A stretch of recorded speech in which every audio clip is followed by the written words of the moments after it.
안녕하세요, 다월드입니다. 오늘은 로드맵 버전 1이 출시가 되었습니다. 코어팀에서 공지를 했었지만 로드맵의 이정표는 두 가지로 나누어집니다. 하나는 버전 1, 이것은 10월 중후반에 출시를 한다고 했고 지금 오늘 출시가 되었죠. 버전 1 로드맵에서는 과거와 현재의 이정표에 집중을 해서 얘기를 한다고 했습니다. 그래서 버전 1에서는 코어팀과 커뮤니티가 어떤 발자취를 남겨왔고 현재 지금 개발 중인 그런 프로젝트가 무엇인지 알려주는 리뷰 정도라고 보시면 되겠습니다. 그리고 다가오는 연말 12월에 버전 2가 출시가 됩니다. 이것은 미래의 이정표를 포함하고 있고 파이의 계획을 종합적으로 확인할 수 있는 로드맵이 되겠습니다. 물론 오픈 메인넷의 시기를 확인할 수는 없겠지만 적어도 오픈 메인넷으로 진행하기 위해서 네트워크가 수행하는 최소 기능사항, 업그레이드 등등에 대해서 얘기가 될 것으로 예상이 됩니다. 이 버전 1은 일반 파이오니어들에게 공개가 되는 버전일까 아닐까 얘기가 상당히 많았습니다. 하지만 제 영상을 꾸준히 시청하시는 분들이라면 이미 다 알고 있으셨을 거라 생각이 되고요. 버전 1은 알고 보니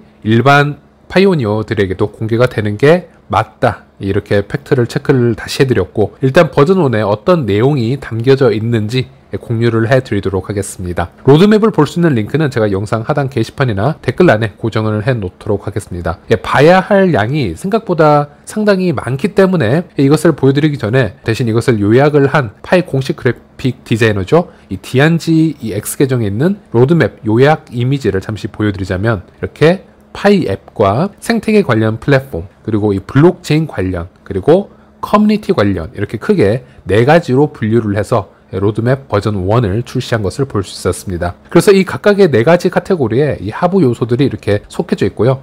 이들의 발전 사항과 현재 진행 사항을 버전 1에서 구체적으로 보여주고 있다, 이렇게 보시면 되겠습니다. 네, 로드맵으로 넘어가 보도록 하겠습니다. 특히 이번 영상은 파이 네트워크의 전체적인 흐름을 잘 이해하지 못하시는 분들이나 바쁘신 관계로 가끔씩 파이 소식을 접하시는 분들에 있어서는, 그래서 현재 프로덕트를 한눈에 파악하지 못하는 분들에게는 매우 유용할 수 있는 로드맵이 될 수 있겠습니다. 일단 여기 로드맵은 제가 구글 번역기를 돌려서 한글 버전으로 지금 만들어 놨습니다. 파이의 공식 출시는 2019년 3월 14일에 백서와 함께 출시가 되었고요. 실제 주요 앱 스토어에 프로토타입 앱이 등장한 건 2018년 12월이었습니다. 당시 테스트넷과 같은 블록체인은 등장하지 않은 시점이었고요. 커뮤니티 조성에 힘을 쏟았고요. 그리고 이 테스트넷, 실제 블록체인은 2020년 3월 14일에 등장하게 됩니다. 그 전까지는 커뮤니티 사이즈를 확장하는 데 집중을 해왔다면 이제는 테스트넷이 나왔기 때문에 블록체인 기반 위에서 여러 가지를 개발하는 프로젝트들이 등장을 하게 됩니다. 그리고 메인넷이 출시가 되는데요. 여기 We are here 이라고 해서 우리 위치를 보여주고 있습니다. 그런데 메인넷은 두 가지 종류로 나뉘어져 있습니다. 현재 우리가 위치하고 있는 현재 메인넷은 Enclosed Mainnet이라고 해서 폐쇄형 메인넷이라고 불러집니다. 2021년 12월부터 이 폐쇄형 메인넷은 시작이 되었고 이 메인넷이 가지는 의미는 블록체인 외부 연결을 방지하는 방화벽이 존재합니다. 예를 들어 거래소가 마음대로 파이코인을 도둑 상장 또는 이 자율 상장이라고 하죠. 이것을 하고 싶다고 해도 일단 불가능한 상태이고요. 또 어떤 투기적인 성향이 강한 외부 디앱들도 코어팀의 승낙 없이는 파이 블록체인에 연결을 할 수가 없습니다. 그래서 파이코인은 거래소나 타 여러 앱을 통해서 손쉽게 현금화를 할 수 없다, 이렇게 보시면 되겠고요. 그리고 이 기간에 파이오니어들은 KYC에 집중을 할 수 있습니다. 결국은 수많은 사람들이 KYC를 다 받고 본인들의 파이코인을 지급받고 블록체인 위에서 어떤 경제 활동을 할 수 있어야 이게 진정한 파이 생태계라고 할 수 있겠는데요. 현재까지 약 330만 명 이상이 KYC를 받고 또 마이그레이션에 성공해 있는 상태입니다. 물론 실제 KYC 통과자들은 이 마이그레이션 숫자보다 훨씬 많습니다만 이 수치가 좀 더 올라갈 수 있어야겠습니다. 그리고 또 하나 중요한 부분이 바로 이 기간에 파이 유틸리티를 구축할 수 있어야 됩니다. 코어팀과 파이 커뮤니티는 이 기간 동안 파이코인만으로 여러 쓰임새를 만들어 나갈 수 있는 그런 여러 디앱들과 프로젝트를 만드는 것이 큰 숙제라고 할 수 있겠는데요. 수많은 타 암호화폐 프로젝트들이 바로 이 부분에서 다 실패를 하고 있습니다. 대부분의 타 코인 프로젝트를 보면은 개발 후에 가장 빠른 시간에 거래소 상장이 되고 유틸리티 구축보다는 트레이딩 목적으로 쓰임새가 바뀌는 경우가 상당히 많습니다. 그래서 파이 프로젝트는 이런 문제점을 바꾸겠다라는 의지가 좀 강하다라고 보시면 되겠고요. 그리고 마지막 단계는 오픈 메인넷이 되겠습니다. 생태계의 성숙도나 이 KYC 진행 사항에 따라서 결정이 되고 오픈 메인넷이 개방이 되는데요. 블록체인의 방화벽이 없어지는 시기이기 때문에 그 시기가 되면 외부 앱들이 자유스럽게 파이 블록체인과 접속이 가능해집니다. 당연히 파이 코어 팀의 어떤 허락이 없어도 여러 거래소에서 파이코인을 자율적으로 상장시킬 수도 있고요. 또 탈중앙 거래소에서도 마음대로 파이코인을 이용할 수 있습니다. 여러 수많은 커뮤니티 앱들이 이 파이 블록체인으로 유입이 될 것입니다. 그런 탈중앙 블록체인의 형태를 띠게 되는 시기라고 보시면 되겠습니다. 그리고 로드맵의 진행사항은 아까 전 보여드린 이 디안지의 이미지 요약본처럼 이렇게 앱과 플랫폼, 블록체인, 커뮤니티 이렇게 크게 4가지로 나눈 것을 확인할 수 있습니다. 일단 앱을 보자면 우리가 하루에 한 번씩 보상 받으러 꼭 들어가는 채굴 앱이 있습니다. 많은 분들이 마이닝 또는 이 채굴 앱이라고 해서 이 보상 방법이 비트코인 작업 증명과 같은 채굴이라고 오해를 하실 수도 있지만 사실 그렇지는 않고요. 파이는 비트코인과 같은 채굴 방식을 사용하지는 않습니다. 스텔라 합의 방법을 쓰고 있는데요. 그래도 이 가장 많은 사람들이 보편적으로 사용하고 있고 쉽게 이해를 할 수 있는 단어를 선택한 것이라고 생각을 하시면 되겠습니다. 아래를 보시면 현재까지 약 4,700만 명의 인게이지드 유저에 도달했다라고 나옵니다. 구글 번역기로는 약혼한 유저라고 나오지만 원본을 해석을 하자면 참여 사용자를 얘기하는 것이고요. 여기서 참여 사용자란 앱을 다운만 받은 것이 아니고 일정한 기준의 활동을 한 실사용자를 얘기한 것입니다. 참고로 그냥 일반적인 앱 다운로드는 이미 구글 스토어와 앱 스토어를 합산해서 계산을 해보면 이미 1억 명을 넘긴 지는 오래되었고요. 코어팀이 이런 인게이지드 유저 수를 자주 업데이트를 하고 있지는 않습니다. 항상 이렇게 흡사한 수치에 오랫동안 머물러 있는 것을 볼 수 있는데요. 그 이유로는 이런 또 계산을 또 진행을 해야 되기 때문에 역시 시간과 에너지가 따로 소모가 될 뿐만이 아니고 실제 메인넷이 출시가 된 이후로는 이런 인게이지드 유저 수보다는 마이그레이션이나 KYC 쪽에 집중을 많이 하고 있기 때문에 자주 이런 수치를 업데이트하고 있지는 않다. 이렇게 모두와의 미팅 중 코어팀이 직접 밝힌 바가 있었습니다. 그리고 파이앱의 여러 기능이나 UI 업그레이드가 가진 부분들을 또 쉽게 설명해 주었는데요. 이런 디테일한 부분은 다 설명을 하지 않고 스킵을 하도록 하겠습니다.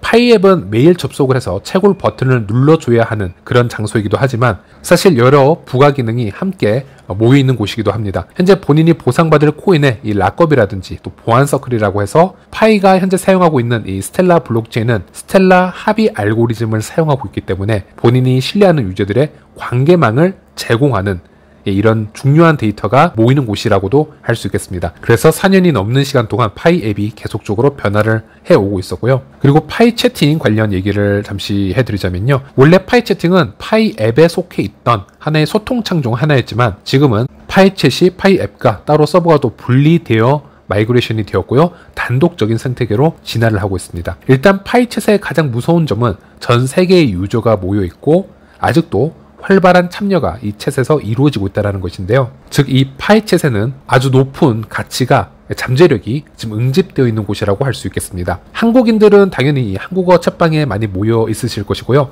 해외인들은 각자의 국가나 언어에 맞춰서 서로 이곳에 모여서 얘기를 나누고 있는데 이미 4년 이상의 기간이 흘렀지만은 이 채팅방을 관찰을 해보시면요. 모든 국가의 파이오니어들이 쉬지 않고 이 대화가 활발하게 올라오는 것을 확인할 수 있었습니다. 이 정도의 커뮤니티가 기반이 된다면 앞으로도 충분히 독자적인 개발이 가능해질 것으로 예상이 됩니다. 그리고 최근에는 파이챗에서 이 스테이크 DM 메시징 기능이 새로 출시가 되었습니다. 즉 파이오니어들이 다른 유저들에게 1대1 DM을 보내기 위해서는 본인들이 파이코인을 스테이킹을 해서 DM 신청을 할 수가 있고요. 상대방이 그 요청을 받아줄 때 그 스테이킹 했던 파이가 다시 환불이 되는 그런 시스템을 갖추고 있는데요.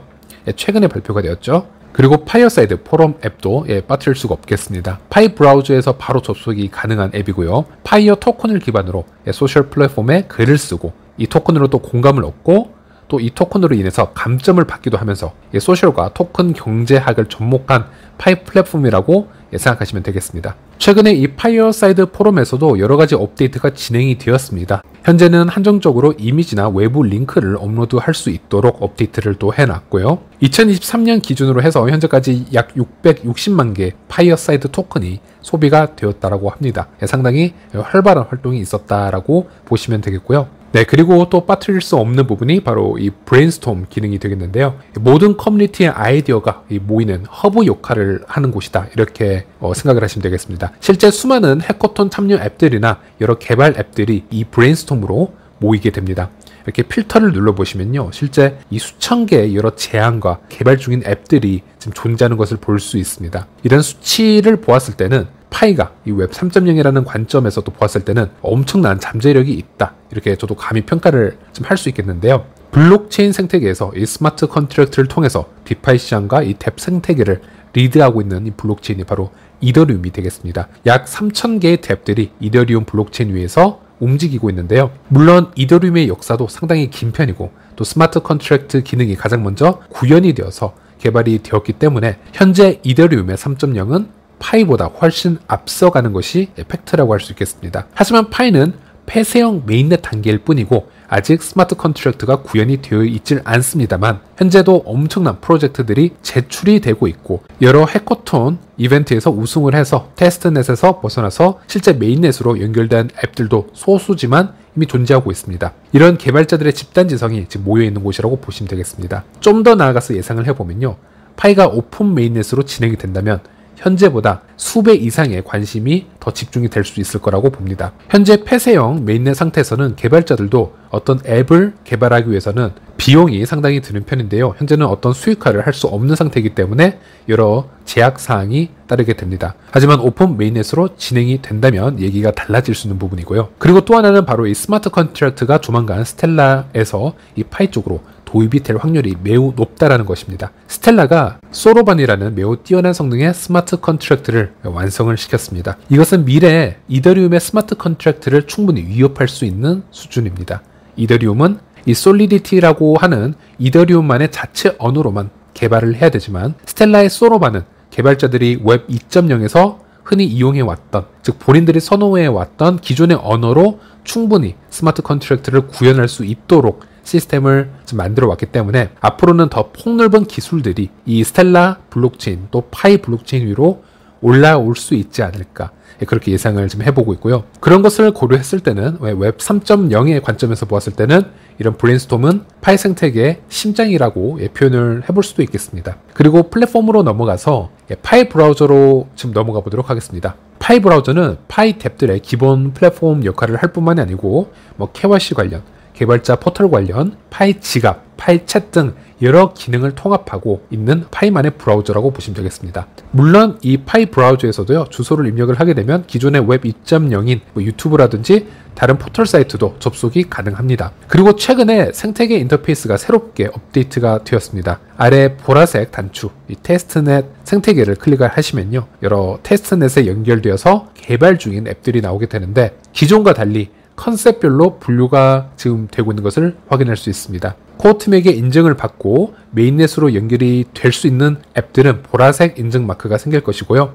또 그렇지 못한 앱들은 다른 색으로 표시가 될 것입니다. 그래서 커뮤니티 앱들의 현 상황과 상대적인 안정성을 확인할 수 있는 그런 시스템이 마련이 되었고요. 그리고 파이 브라우저는 조금 다른 방향성을 가진 파이넷을 또 얘기해 봐야겠습니다. 파이 브라우저는 파이 생태계를 위해서만 좀 발전하고 있는 약간은 폐쇄적인 느낌의 브라우저라고 한다면 파이넷은 기존의 웹 2.0 브라우저와 자유롭게 상호작용을 할 수 있는 그런 생태계를 얘기를 하고 있습니다. 즉 파이넷은 크롬이나 사파리와 같은 기존의 브라우저와도 쉽게 호환이 되고 사용이 될 수 있도록 발전을 시키겠다, 이런 얘기를 하고 있는데요. 현재는 기본 프레임만 지금 잡혀 있는 상태여서 크게 확인할 부분이 없습니다. 하지만 이것은 올해 5월 달에 이제 막 선을 보이기 시작을 했고요. 시간을 두고 조금씩 더 체크를 해보시길 바라겠습니다. 그리고 파이 브라우저에는 파이 개발자들을 위한 이 develop.py 기능이 지금 제공이 되고 있습니다. 언제든 파이 개발자들은 이 플랫폼 SDK 그리고 API를 통해서 파이 뎁을 개발할 수 있도록 지원을 해주고 있습니다.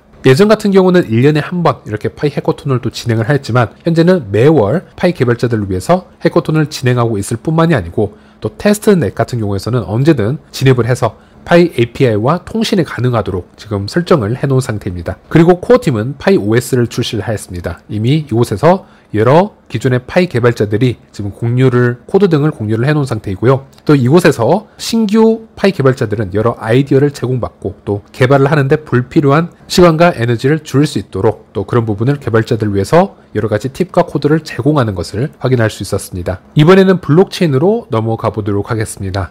파이는 스텔라의 블록체인 코드를 포콜을 해와서 이것으로 새로운 레이어 1을 개발 중입니다. 그래서 파이는 FBA라는 합의 알고리즘에서 파생된 SCP, 즉 스텔라 합의 프로토콜이라는 아주 특수한 알고리즘을 채택을 해서 개발을 하고 있습니다. 그리고 파이 생태계가 이 스마트폰에서 모든 것이 이루어질 수 있도록 설정이 된다 하더라도 결국 블록체인의 장부는 이 탈중앙 PC 노드에 의해서 저장이 되고 합의가 이루어져야 합니다. 휴대폰에서는 이 스텔라 합의 프로토콜에 필요한 신뢰 그래프를 제공하는 역할을 한다면 이 제공된 그래프로 인해서 PC 노드들이 누구를 신뢰하고 누구를 신뢰하지 않을지 서로 결정을 하고 각 장부마다 투표를 하게 되며 블록체인의 합의를 이루는 방식을 가지고 있다, 이렇게 보시면 되겠습니다. 2020년 말까지 수치를 보면요, 활성화된 노드가 이미 10만 개가 넘었을 정도로 상당히 노드 운영 참여가 활발하다, 또 탈중앙화가 잘 되어 있다라고 보시면 되겠고, 기존에는 노드 운영에 대한 보상이 마련이 되고 있진 않았으나 21년 폐쇄형 메인넷 이후로 채굴 보너스를 통해서 노드 보상을 현재는 주고 있는 상태입니다. 그리고 KYC 관련 얘기가 있겠는데요. 파이 생태계에서 이 KYC 시스템이 필요한 가장 중요한 이유는 파이의 보상은 휴대폰의 참여로 이루어집니다. 하지만 1인 1계정이 확인이 되지 않고 수많은 가계정 휴대폰에서 여러 중복의 보상을 받아서 이것을 블록체인으로 가지고 온다면 이것은 공정한 분배가 되지 못할 겁니다. 그래서 휴대폰으로 보상을 받더라도 1인 1계정을 확인할 수 있는 KYC 진행이 매우 중요하다고 할 수 있겠는데요. 그리고 이 KYC 솔루션의 특징은 일반적인 거래소나 은행권에서 하는 KYC와는 좀 차별화가 되어 있습니다. KYC도 탈중앙화 방식을 따르고 있고요. 복수의 파이오니어들 검증자가 우리 신규 파이오니어들을 검증을 하는 방식을 가지고 있는데 서로의 프라이버시를 침범하지 못하도록 시스템이 짜여져 있습니다. 그래서 하루에 수십만 명의 KYC를 진행을 한다 하더라도 실질적인 비용이 들지 않고 있고요. 또 개발도상국 여러 국민들도 파이코인만 가지고 있다면 언제든 이 KYC에 참여를 할 수 있도록 시스템을 설계를 했습니다. KYC의 참여 비용은 파이코인으로 지불을 할 수가 있고요. 1파이코인이 현재는 소모가 됩니다. 그리고 검증자들 또한 파이코인으로 보상을 받고 KYC 검증 작업을 하고 있습니다. 그리고 이렇게 분산화된 KYC 시스템 덕분에 여러 장점들을 확인할 수 있는데요. 예를 들어 여권이나 운전면허증을 소유하고 있지 않는 국민들이 상당히 많다라는 것은 여러분들도 잘 알고 있으실 겁니다. 그런데 이런 지역에서 통용되는 아이디들이 따로 업데이트가 될 수 있기 때문에 여러 개발도상 국가에서도 여권이나 운전면허증을 소유하지 않다 하더라도 이런 KYC에 참여를 할 수 있게 되었습니다. 그리고 이 파이 KYC 관련 문제는 상당히 복잡한 알고리즘 문제들을 많이 포함하고 있습니다. 또 각 국가의 아이디가 선명하지 않는 경우도 있고요. 또 종류가 워낙 다양하고, 또 KYC 참여자들이 악의적인 유저 같은 경우는 본인들의 가계정을 통과시키기 위해서 여러 KYC 신청서를 조작을 해서 그런 제출을 하는 경우도 많기 때문에 코어팀은 이런 부분을 좀 신중하게 진행을 하고 여러 업데이트를 하고 있는 모습을 확인할 수 있고요. 그리고 올해 4분기에는 KYC 관련해서 검토 중 고착된 그런 신청서에 대해서도 재검증을 하는데 속도를 올리겠다고 이미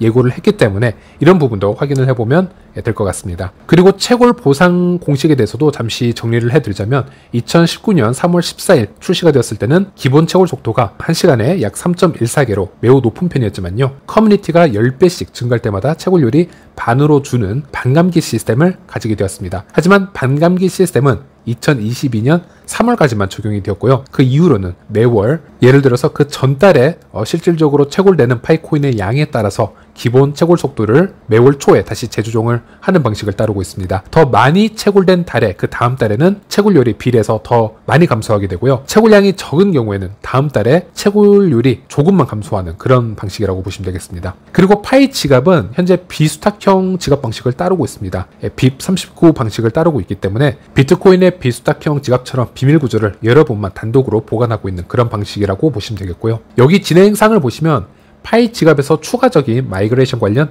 락업 기능이 개발 중이다, 이렇게 얘기가 되어 있습니다. 현재까지는 우리가 추가 락업 기능이 제공이 되어 있지 않고 있기 때문에 이 부분이 가장 제가 기대를 하는 부분이기도 한데요. 특히 앞으로는 2차 마이그레이션이 또 분배가 되기 위해서는 동시적으로 이 추가 락업 기능이 개발이 될 수 있어야 된다고 생각을 합니다. 예를 들어 2차로 들어오는 마이그레이션의 물량을 어느 정도의 메리트를 주고 잠글 수 있는 그런 기능을 코어팀이 마련하는 게 매우 중요하다고 생각하시면 되겠습니다. 그리고 블록 익스플로어 기능에 대해서도 잠시 언급을 하고 있습니다. 이곳은 파이의 테스트넷과 메인넷 블록체인에서 일어나고 있는 모든 장부를 투명하게 확인할 수 있는 곳입니다. 이것도 빠르게 어떤 업데이트가 일어나고 있지는 않지만 여러분들도 한 번씩 블록체인 탐색기는 접속을 하셔서 여러 가지 살펴보시길 바라겠고요. 여러분의 지갑 주소를 여기 입력을 하시고 검색을 해보시면 해당 거래가 모두 투명하게 공개가 됩니다. 그리고 아직도 많은 분들이 이 시스템에 대해서 이해를 잘 못하시는 것을 확인할 수 있었는데요. 본인들의 거래가 이렇게 다 적나라하게 드러나기 때문에 굳이 왜 이런 기능이 제공이 되고 있는지 모르겠다. 이제 이런 말씀을 하시는 분들도 있으신데요. 블록체인의 의미가 본래 이렇게 투명하게 운영이 되고 모두에게 공개되는 이 장부라는 것. 그래서 이 블록체인의 장부는 조작이 불가능하고 이것에 가치가 있다는 것이죠. 은행 장부라든지 어떤 중앙화되어 있는 장부는 소속 관리자만 볼 수 있기 때문에 오히려 데이터 소유권의 중앙화가 심하게 되어 있고요. 언제든 조작도 가능합니다. 그런 차이점이 있어서 우리는 블록체인을 더 신뢰하는 것이고 그 위에 움직이는 코인을 더 공정한 화폐라고 여기고 있는 것입니다. 자, 그리고 커뮤니티를 통한 여러 이벤트 진행 사항이 있었는데요. 이것은 한 번씩 읽어보셔도 되고요. 저는 스킵하도록 하겠습니다. 그리고 파이 해커톤 관련해서도 2021년부터 시작이 되어서 현재까지 수천 명의 참가자가 존재를 했다. 지금 언급을 하고 있고 파이 자체 해커톤 뿐만이 아니고 2022년에는 미국의 명문대인 버클리나 하버드대, 코넬대에서도 파이 해커톤을 진행을 하였고 2023년에는 이 샌프란시스코 베어 지역에서 열린 디벨로퍼 위크 컨퍼런스에서도 해커톤 후원을 했었다. 그리고 현재는 매월 파이 해커톤을 자동적으로 개최를 하고 있고 우승 앱을 매월 발표하고 10,000파이를 우승자에게 수여를 하고 있다.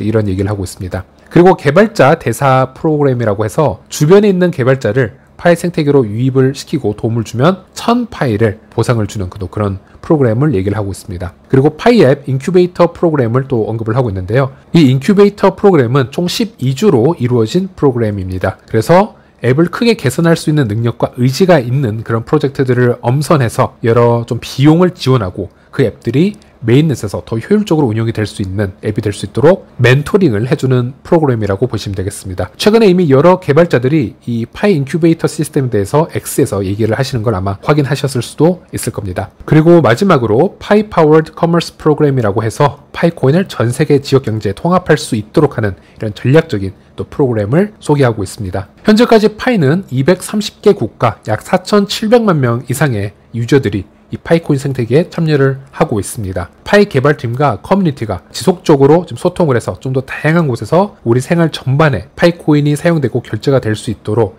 여러 가지 지금 협력을 지금 준비를 하고 있는데요. 최근에 또 파이코 팀이 설문조사를 했었고 각 국가의 파이 거래 현황을 다 조사하기도 했었습니다. 그리고 동시적으로 좀 더 빠른 또 손쉬운 결제가 이루어질 수 있도록 파이 지갑에 QR 업데이트나 메모 기능을 업데이트를 또 지원해주게 됐고요. 이런 식으로 점차 서로 소통을 해가면서 발전시켜 나가지 않을까 싶습니다. 네, 이렇게 일단 버전 1 로드맵이 간략하게 출시가 되어서 저도 공유를 해드렸습니다. 예상한 대로 매우 특이한 점은 없었고요. 우리가 예상한 대로 코어팀이 현재까지 어떤 부분을 어떻게 개발해 왔었는지에 대한 리뷰 정도로 보시면 되겠습니다. 네, 이번 영상은 여기까지입니다. 시청해주셔서 감사합니다.